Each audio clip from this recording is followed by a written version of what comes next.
There's a healthy and an unhealthy amount of paranoia to live your life by. I feel like most people are pretty have a pretty healthy amount of paranoia, right? Especially preppers. We got our literal insurance, then we got our bullets, beans, and band-aids for everything else, and we're pretty ready for the most part for what life has to throw at us. And that's a very good way to live life.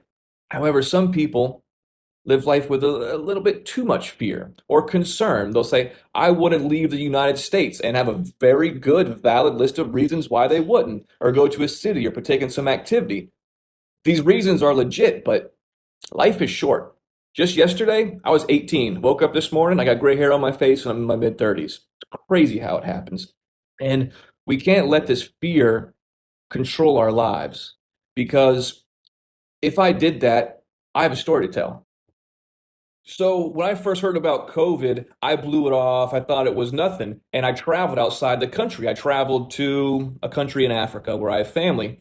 And while I was there, I think it was February, I heard that Beijing had canceled their New Year's celebrations because of the pandemic.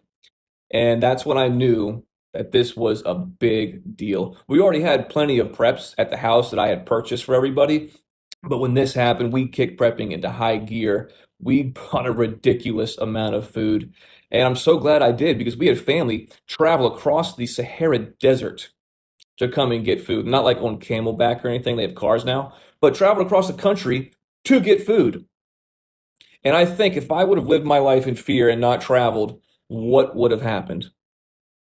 I honestly don't think they would have made it because he's a saying I came up with. When 10,000 people starve in one place, it makes the news. When 10,000 people starve across a big country, that does not make the news.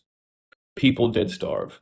And and it's one of my greatest things I think I've ever done as far as prepping goes is help my family in that way. Because if I lived my life in fear and didn't go, it's a very good chance they wouldn't have made it.